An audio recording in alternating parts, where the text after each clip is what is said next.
Guys, कल करे सो आज कर, आज करे सो अब, ये कहावत हम बचपन से सुनते आ रहे हैं। लेकिन प्रैक्टिकली होता क्या है? प्रैक्टिकली हमारे साथ होता क्या है? अब करे सो आज कर, आज करे सो कल, और वो कल जो कभी नहीं आता। तो गाइज इसी को बोला जाता है प्रोक्रास्टिनेशन। यस गाइज, अभी आज के तारीख में मैक्सिमम स्टूडेंट की सबसे बड़ी दिक्कत जो है, फिर वो कोई भी काम करने में, अगर हम बात करें पढ़ाई की भी, स्टडी की भी, तो procrastination guys. So techniques to beat procrastination जो हमारा आज का टॉपिक है गाइज, मैं पहले तो ये भी बताऊंगा कि ये प्रोक्रास्टिनेशन आपके साथ क्यों होता है।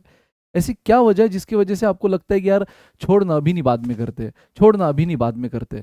सो गाइज, इन सारी बातों का रीजन क्या है वो भी बताऊंगा, और उसको बीट कैसे करना है वो भी बताऊंगा। सो दोस्तों, मेरा नाम Vineet Kangre, I am your quant teacher at this wonderful channel MBA वाला बाय पीडब्ल्यू। सो सीधी बात, नो बकवास, शुरू करेंगे कि यार ये क्यों होता है कि जनरली होना तो चाहिए जो कल करना था आज कर ले, आज क्यों अभी कर ले, बट हमारे साथ तो उल्टा ही हो रहा है। जो काम बहुत इंपॉर्टेंट है, पढ़ाई, स्टडी, जो करियर हमारा बना सकता है, वो हमने अभी से शुरू करना चाहिए। हम बोलते नहीं आज कर लेंगे, लेकिन आज का फिर कल पे डालते और वो कल कभी नहीं आता। So guys, this is called procrastination. तो बिना किसी देरी के शुरुआत करते कि वो क्या वजह है गाइस, जो प्रोक्रास्टिनेशन आपको आपके ड्रीम को अचीव करने में दिक्कत दे रहा है, हर्डल दे रहा है ना, ये बीच में रास्ते का कांटा बन चुका है। तो ये मैक्सिमम स्टूडेंट्स के साथ होता है कि प्रोक्रास्टिनेशन यानी चीज़ों को टालते जाना, आगे पोस्टपोन पे पोस्टपोन करते जाना है। क्यों होता है दोस्तों? सबसे पहले तो फीलिंग बोर्ड। गाइज, जो काम आप कर रहे हो अगर उसमें आपको कोई मोटिवेशन ही नहीं है, तो अल्टीमेटली आपका जो लेजीनेस है वो आपके ऊपर हावी हो जाएगा और आपको काम करने में कभी मजा नहीं आएगा। So feeling board. तो पहली बात तो, अगर आप कोई भी काम कर रहे हो तो उसका मोटिवेशन आपके पास चाहिए गाइज। अगर मोटिवेशन नहीं है तो डाउन द लाइन आप वो काम कर करके बोर होने वाले हो, और जैसे मैंने कहा, आपका लेजीनेस आपके ऊपर हावी होने वाला है, और फिर आप में वो ऑटोमेटिक टेंडेंसी जाग जाएगी कि चीज़ों को आगे ढकेलते जाना। अरे कल करेंगे यार, अरे कल करेंगे यार, ठीक है। So feeling board. चलो नेक्स्ट, फियर एंड एंजाइटी। पहले तो मैं आपको बताऊंगा कि वो क्या रीजन है जिस वजह से प्रोक्रास्टिनेशन वाला एटीट्यूड हमारे अंदर आ जाता है। चीज़ों को अवॉइड करना, अवॉइड भी नहीं, आगे टालते जाना, है ना, कल कल कल। तो वो क्या रीजंस है और फिर उसको बीट कैसे करना है। दोस्तों, फियर एंड एंजाइटी, कई स्टूडेंट्स बहुत ज़्यादा अपने टारगेट, अपने गोल को लेकर इतने ज़्यादा सीरियस होते हैं, ओवर सीरियस, और उस वजह से उनके अंदर जागता है fear of failure. Yes guys, अगर नहीं हुआ तो क्या। यार ओवर थिंकिंग मत करो गाइज, मैंने हमेशा कहा न्यूट्रल रहो। बहुत ज़्यादा पॉजिटिव भी रहना, यानी ओवर कॉन्फिडेंट रहना भी गलत है, तो लेस कॉन्फिडेंट रहना भी गलत है ना। तो आप अननेसेसरी इतना ओवर थिंक कर चुके हो कि अब नहीं हुआ तो क्या, ये फियर गाइज, ये फियर आपको आगे चीज़ें काम नहीं करवाने देता। जैसे मान लो अब आपका अच्छा खासा प्रिपरेशन हो गया है, जनरली कहा जाता है कि अब यार जून जुलाई में एक आध टेस्ट आपने मॉक टेस्ट दे देनी चाहिए, और आप मॉक टेस्ट देने से डर रहे हो। क्यों फियर? यार पहली ही टेस्ट अगर गंदे मार्क आ गए तो क्या, फर्स्ट टेस्ट दे रहे हैं हम, उसमें गंदे मार्क आ गए, पूरा कॉन्फिडेंस डाउन हो जाएगा। कहीं ना कहीं अपने आप को हम समझा चुके हैं कि मेरी प्रिपरेशन अच्छी चल रही है, अच्छी चल रही है, अच्छी चल रही है। अचानक से अगर गंदे मार्क देख लेंगे, लो मार्क्स देख लेंगे, तो लगेगा कि अरे यार सब गया, पूरा डिमोटिवेट हो जाएंगे sir. So guys, over thinking मत करो। ये ओवर थिंकिंग की वजह से आपको ये क्या होता है, फियर ऑफ फेल्योर या एंजाइटी आ जाती है, और उस वजह से आप चीज़ें नहीं कर पाते हो। आप 4 दिन से सोच रहे मॉक टेस्ट देना है, देना है, देना है, लेकिन डर, डर आपको ये चीज़ नहीं करने दे रहा है, ठीक है। कि यार गंदे मार्क आ गए तो क्या, गलत मार्क आ गए तो, कम मार्क आ गए तो क्या, अरे ट्राई तो करो यार। गलत मार्क आए तो भी आपको एक रियलिटी चेक ही तो मिलेगा ना, कि कहाँ गलत आए, क्यों गलत आए, उस पर आप काम कर सकते हो। टाइम है तो कर लोगे, जब टाइम चला जाएगा उसके बाद क्या फायदा, बराबर। So guys, next is perfectionism. Yes guys, over perfectionism भी कभी कभार आपको ले डूबता है, ठीक है। अगेन एक मैंने एग्जांपल बताया कि मॉक टेस्ट बच्चा इसलिए नहीं दे रहा है क्योंकि उसको डर है कि गलत कम मार्क्स आ गए तो पूरा डिमोरलाइज हो जाएंगे और फिर हमसे पढ़ाई नहीं हो पाएगी। दूसरा ये भी है गाइज, बच्चा सोच रहा है कि यार ठीक है ना, अभी थोड़ी सी प्रिपरेशन और कर लेते, शायद और अच्छे मार्क आएंगे। डरा नहीं है वो, लेकिन वो ग्रीडी, वो और परफेक्शन चाह रहा है कि नहीं यार, अभी भी मैं शायद कुछ कुछ चीज़ें भूलते जा रहा हूँ, एक बार फिर से रिवाइज कर लेता हूँ, एक बार वापस आज पूरा रिवाइज कर लूंगा, 2 दिन पूरा रिवीजन में डाल दूंगा, और एक्स्ट्रा प्रैक्टिस कर लूंगा, शायद टेस्ट में ज़्यादा है, 2 दिन और प्रैक्टिस को दूंगा तो टेस्ट में ज़्यादा ही आएंगे ना, चलो और प्रैक्टिस करता हूँ। और उस चक्कर में जो मेन चीज़ आपने करनी थी, अगेन जो आपने टारगेट अपना टाइम टेबल बना चुका था एक मॉक टेस्ट देने का, उसके दम पे फिर आगे एनालिसिस करने का, वो आपका हो ही नहीं रहा है। चीज़ें आगे पे आगे जाई जा रही है गाइज। ये मैं एक एग्जांपल दे रहा हूँ, मॉक टेस्ट। ये प्रोक्रास्टिनेशन आपको सिर्फ आपके पढ़ाई में नहीं, स्टडी में नहीं, ओवरऑल लाइफ में, day to day routine activities में डिस्टर्ब करता है। और उसके रीज़न यही हो सकते हैं। एक तो आप पहले तो वो टास्क जो कर रहे हो उसमें आप पूरी तरह, बस आपको पुश किया गया वो टास्क करने के लिए, आप इंटरेस्टेड नहीं हो, ठीक है। कोई मोटिवेशन ही नहीं आपके पास, कोई ऐसा ड्रीम नहीं है, कोई ऐसा सपना नहीं जिसके लिए वो आप काम कर रहे हो, ठीक है, तो गाइस उससे लेजीनेस आपके ऊपर हावी हो गया। सेकंड, आपने कुछ ज़्यादा ही सोच रखा है, ओवर थिंकिंग, उस वजह से एक फियर ऑफ फेल्यूर, एक एंजाइटी मन के मन में आ गई है कि यार अगर नहीं हुआ तो क्या। परफेक्शनिज्म, आपको लग रहा है कि यार इतना कर लिया ना, थोड़ा और करते, थोड़ा और करते, और परफेक्ट बनेंगे, और फिर मॉक देंगे, और परफेक्ट बनेंगे, फिर मॉक देंगे, देखते देखते कैट आ जाएगी, फिर काहे का मॉक, फिर कैट ही देना।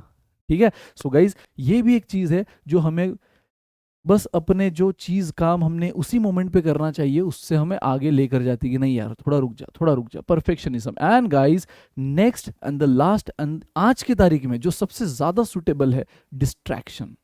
अब डिस्ट्रैक्शन किसी भी चीज़ का, ऑफ कोर्स यार डिस्ट्रैक्शन की जब बात आती है, पहला आज की तारीख में एक ही चीज़ आती है, phone, cell phone. Guys cell phone distraction नहीं, मैं तो कभी नहीं मानता हूँ, सेल फोन नीड है, और ये ऑनलाइन एजुकेशन की दुनिया में तो बेसिक नीड है, बेसिक नेसेसिटी है। बट हाँ, उसको आप कितना प्रोडक्टिव यूज़ कर रहे हो उस पर डिपेंड करता है। अगर आप उसको बस रील्स को स्क्रॉल करने में या शॉर्ट्स वीडियोस को स्क्रॉल करने में यूज़ कर रहे हो, वो भी वैसे शॉर्ट्स वीडियोस, वैसे रील्स जो आपके गोल, आपके टारगेट के लिए कोई भी प्रोडक्टिव बेनिफिट नहीं देने वाली, बस एक एंटरटेनमेंट दे रही है, तो गाइज ये एक डिस्ट्रैक्शन है ना। कई बार ये तो यार सबके साथ होता है कि यार चलो 2-3 रील देख लेते फिर स्टार्ट करते, 2-3 का कब 20-30 होगी पता ही नहीं चलता गाइज। तो ये distraction, again distraction is not only cell phone, not only social media. Again अगर हम अननेसेसरी दोस्तों से बातचीत, देखो दोस्ती जरूरी है, ये एक फ्रेश माइंडसेट देती है, एक ऊर्जा, एक फ्रेशनेस देती है जो आपको आगे पढ़ाई के लिए हेल्प करेगा, लेकिन ज़्यादा उसको भी कैलकुलेटिव वे पे करो। 1-1.5 घंटा करके आए दोस्तों से गपशप, ठीक है, 4-4 5-5 घंटा बस गए तो आ ही नहीं रहे हो, फोन बिल पे लगे हो तो बस 1-1 घंटा चल नहीं दे रहे हो। सो ये चीज़ें अवॉइड करना है। फिर मूवीज़, ठीक है, टीवी भी देखना है, कुछ अच्छा न्यूज़ देख लिया, कुछ अच्छा एंटरटेनमेंट शो देख लिया, थोड़ा माइंड फ्रेश हो गया, बस।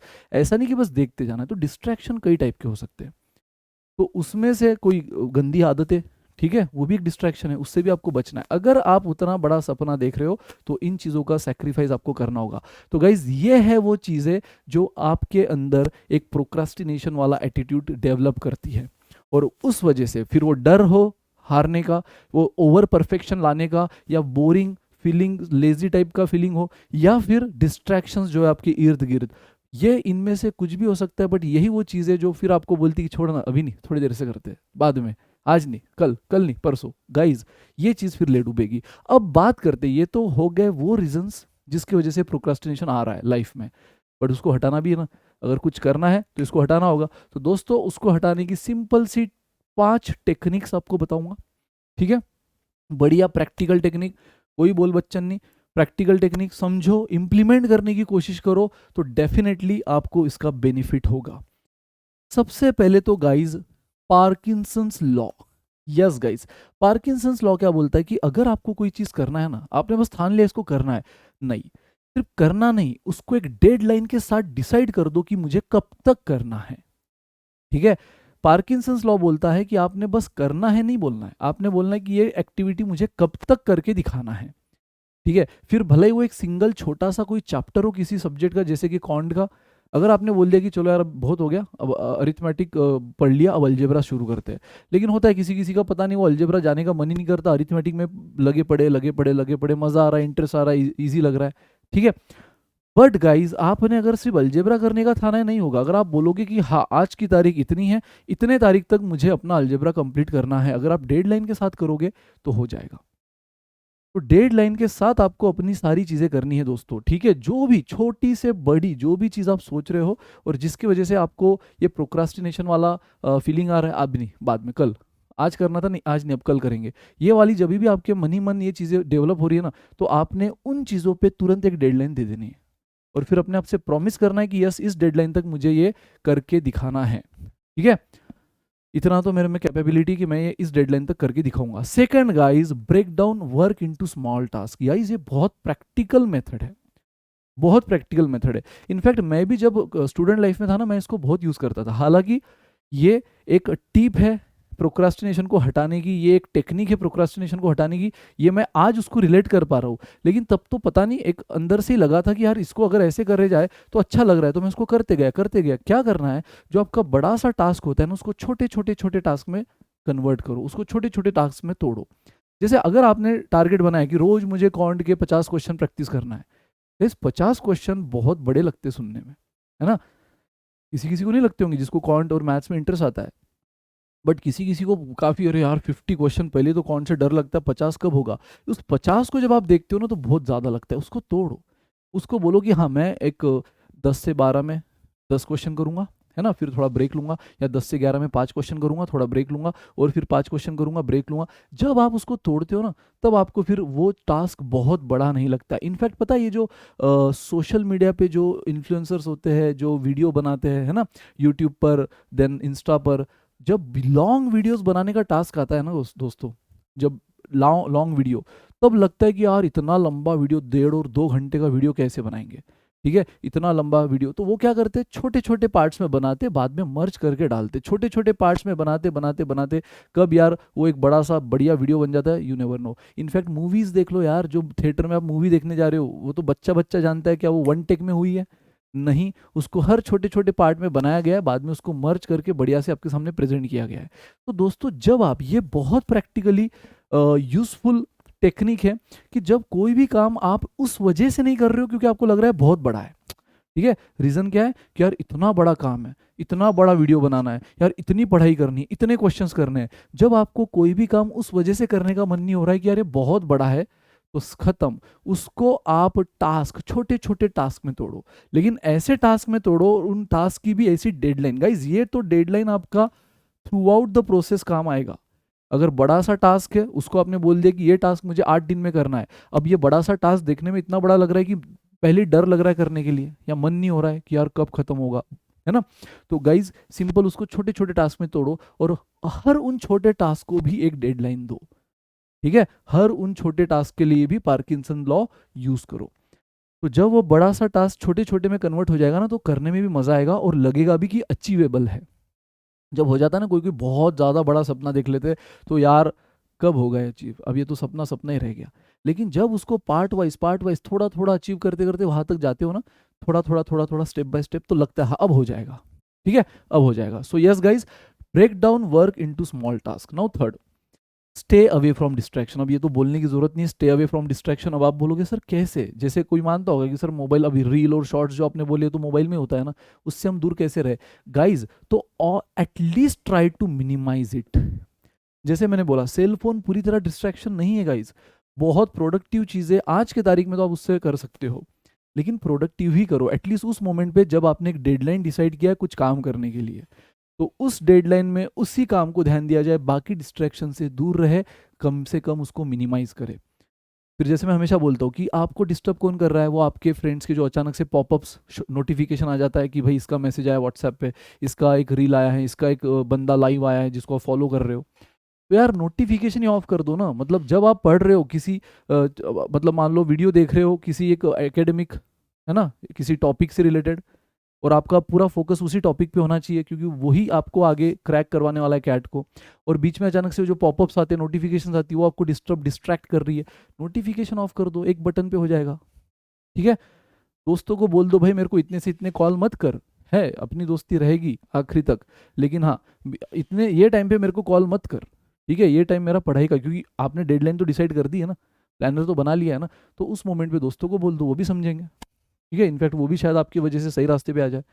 तो गाइज ये चीज़ें हैं, डिस्ट्रैक्शन से दूर रहना है। कभी कभार अगर नहीं हो सकते हैं तो एटलीस्ट मिनिमाइज करो। अगर जिस रूम में टीवी है वही पढ़ाई करने बैठे और वो आपको डिस्ट्रैक्ट कर रही, तो रूम बदल दो यार। जहाँ ज़्यादा शोर शराबा चल रहा है ना, घर में छोटे बच्चे किसी के और वो आपको डिस्टर्ब कर रहे हैं, रूम बदल दो।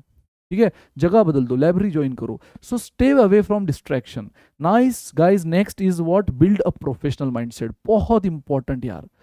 प्रोफेशनल माइंडसेट बोलो या ग्रोथ माइंडसेट बोलो, क्या होता है प्रोफेशनल माइंडसेट? कौन है प्रोफेशनल? डॉक्टर्स, लॉयर्स, इंजीनियर्स, मतलब वो जो एक अपने लाइफ में किसी कंपनी के सीईओ, एक बहुत बढ़िया मुकाम पे पहुंच चुके। गाइज उनको ये प्रोक्रास्टिनेशन तकलीफ नहीं देती। क्यों? क्योंकि उनका माइंडसेट ऑलरेडी उस ग्रोथ लेवल पे पहुंच चुका है कि उनको पता है कि ये सब वेस्ट ऑफ टाइम है, ये स्क्रॉल करना सब वेस्ट ऑफ टाइम है, ये फालतू से काम में मेरे कितना बड़ा नुकसान हो जाएगा, क्योंकि उनका वो माइंडसेट डेवलप हो चुका है। ठीक है? जिसको क्या बोलते हैं, प्रोफेशनल माइंडसेट। गाइस डॉक्टर, मुझे बताओ, डॉक्टर सोचेगा कि यार किसी मतलब पेशेंट की सर्जरी चल रही है, चलो एक काम करते हैं यार, सर्जरी तो हो जाएगी 10 मिनट, थोड़ा सा हाँ शॉर्ट्स देख लेता हूँ। अरे यार ये बंदा, इसको मैं फॉलो करता हूँ, ये तो लाइव आया है, चलो इसको देख लेता हूँ, इधर सर्जरी, बेचारा पेशेंट पड़ा हुआ है। तो गाइस नहीं होगा ऐसा। क्यों? क्योंकि उनका माइंडसेट प्रोफेशनल, उनको उनकी सारी प्रायोरिटी पता है। उनको ये एक्सक्यूजेस उनके लाइफ में कभी नहीं आएंगे, अरे यार कल नींद नहीं हुई, एक काम करता हूँ ऑपरेशन पोस्टपोन कर देता हूँ, है ना? मतलब वो फियर भी नहीं आएगा। मैं ऐसा नहीं बोल रहा हूँ कि कुछ डिस्ट्रैक्शन ही, अगर उनके मन में फियर भी है कि यार ये ऑपरेशन सही नहीं हुआ तो कल तो नींद नहीं हुई मेरी गाइज, लेकिन नहीं, उनका माइंडसेट ही उतना तगड़ा डेवलप हुआ है कि उस मोमेंट पे वो बराबर से उस काम को कर ही लेंगे। उसको अननेसेसरी एक्सक्यूज नहीं ढूंढेंगे अपने फियर को, मतलब जस्ट थोड़ा सा थोड़ी देर के लिए उसको सेटिस्फाई करने के लिए। फियर को सेटिस्फाई करके क्या करोगे? कल फिर से वही फियर होगा। आज मौका नहीं दोगे तो क्या होगा? बाद में दोगे तो फियर हो गई, तो एक बार दे डालो ना। तो गाइज उसी तरह प्रोफेशनल माइंडसेट आपको उस मोमेंट पे हेल्प करेगा, क्योंकि आपका माइंडसेट वो हो चुका होगा डेवलप कि आपको ग्रोथ समझ गई होगी, आपको समझ गया होगा कि मेरा फ्यूचर कब ब्राइट होने वाला है, किन चीज़ों से ब्राइट होने वाला है। तो उसलिए गाइज रीडिंग, थोड़ा रीडिंग पे फोकस करो। जैसे जितनी ज़्यादा जो सक्सेस स्टोरीज होती है ना, आप बोलोगे सर आपने बोल तो दिया प्रोफेशनल माइंडसेट ये हेल्प करेगा, अरे लेकिन ये लाए कहाँ से? गाइज जो सक्सेस स्टोरीज होती है ना, उनको थोड़ा सा पढ़ो। सक्सेस स्टोरीज, वो भी फ्री टाइम में, जब आपने अपने टास्क के लिए कोई डेडलाइन दी उस टाइम पे नहीं, फिर वो भी डिस्ट्रैक्शन माना जाएगा। लेकिन जो फ्री टाइम आपने सोचा है अपने लिए फ्रेश होने के लिए, है ना, तो यार उसके लिए आप वो सक्सेस स्टोरीज के लिए भी थोड़ा सा टाइम निकाल लो। जब आप किसी की सक्सेस स्टोरीज पढ़ते हो ना कहीं वो आपका माइंडसेट प्रोफेशनल ग्रोथ वाला बना देता है, जहाँ पे आप एक स्टेबल माइंडसेट से नहीं जाते हो, बस चल रही है कट रही है, बोलते हैं ना आजकल, बस भाई कट रही है ना? तो आप थोड़ा उससे ऊपर से उठकर सोचते हो। ठीक है? सो professional mindset guys very important. ये प्रोफेशनल माइंडसेट का कॉन्सेप्ट आई कहाँ से कि आज की तारीख में हम जो बड़े बड़े लेवल पे पहुंच चुके सक्सेसफुल पीपल है, उनका माइंडसेट, बस उनका माइंडसेट हमें कॉपी करना है। बट वो कॉपी कैसे होगा? कोई बटन नहीं है कि कॉपी पेस्ट कर दिया, सिंपल उनकी सक्सेस स्टोरीज पढ़ो गाइज, ऑटोमेटिक वो एक एटीट्यूड आपके अंदर आएगा, नर्चर होगा। ठीक है? So yes, and the last but not the least, reward your self. जैसे मैंने कहा था कि आप बोरिंग लग रहा है आपको टास्क, क्योंकि कोई मोटिवेशन नहीं है। अगर आप अपने आप को हर काम के बाद रिवॉर्ड देना शुरू करो ना, छोटे रिवॉर्ड से, भले ही आपको कोई काम हो गया, आपको लग रहा था मेरे को एक मूवी देखना है, लेकिन ये मूवी बहुत बवाल चल रही है यार, मतलब हर जगह उसकी चर्चा है, लेकिन नहीं देख रहा हूं मैं जब तक मेरा टास्क नहीं होगा, और जब हो जाए तो करो, जाओ उस मूवी को देखो, रिवॉर्ड योर सेल्फ। आपको आपके दोस्त के साथ एक छोटी सी वनडे ट्रिप प्लान करनी है, लेकिन तब तक नहीं करूंगा जब तक ये मेरा काम ना हो जाए। जैसे काम हुआ जाओ करो वो चीज़। गाइस ये मोटिवेशन आपको और अगला काम उससे भी बड़ा करने में हेल्प करेगी। तो रिवॉर्ड योर सेल्फ। तो दैट्स ऑल गाइस, बहुत छोटी सी बात है प्रोक्रास्टिनेशन, लेकिन बहुत ज़्यादा एडवर्स इफेक्ट वो दे सकती है आपके करियर के साथ। ठीक है? तो इसीलिए इसको हल्के में ना लो। ये जो एटीट्यूड है ना, आज नहीं यार कल, कल नहीं यार परसों। ठीक है? तो दोस्तों अभी कल एग्जाम है, टीचर सोचेगा नहीं यार छोड़ बाद में सिलेबस कंप्लीट करेंगे, ये नहीं चलेगा। ठीक है? तो उसी तरह आपको भी दोस्तों ये नहीं करके चलेगा, क्योंकि इसी से आपका करियर बनने वाला है। तो सिंपल है, उन सारी बातें जो आपके प्रोक्रास्टिनेशन वाला माइंडसेट डेवलप कर रही है, उनको हटाने के लिए पहले तो डेडलाइन डिसाइड करो। अगर बड़ा टास्क लग रहा है उसको छोटे छोटे में तोड़ो। ठीक है? उसके बाद गाइज सिंपल डिस्ट्रैक्शन से दूर रहो, अगर नहीं दूर रह सके तो उसको मिनिमाइज करो, जैसे मैंने कहा नोटिफिकेशन ऑफ कर दो। ठीक है? देन प्रोफेशनल माइंडसेट बनाओ अपना। ठीक है? जहाँ पे आपको ग्रोथ समझे अपने करियर के लिए। ठीक है? और ये छोटी मोटी बातें आपको वाकई में वेस्ट ऑफ टाइम लगने लग जाए, और उससे उसके लिए क्या करना है, मैंने बोला सक्सेसफुल जो पीपल है उनकी स्टोरीज, उनकी रीड करो स्टोरीज। ठीक है? And last but not the least, reward your self. That's it guys. जैसे हर काम के बाद अपने आप को रिवॉर्ड दोगे तो और अच्छा और बड़ा काम करने का मन करेगा। So thank you so much guys, I hope आपको ये हेल्प करेगा। और अगर हेल्प कर रहा है तो फटाफट से वीडियो के बाद जो आपने आज का काम सोच रखा था, है ना, फटाफट से उसको करना शुरू करो, तो फिर इस वीडियो का पर्पस सॉल्व हुआ। चलो guys, thank you so much, मिलते हैं नेक्स्ट सेशन में। Till then bye bye, good day, take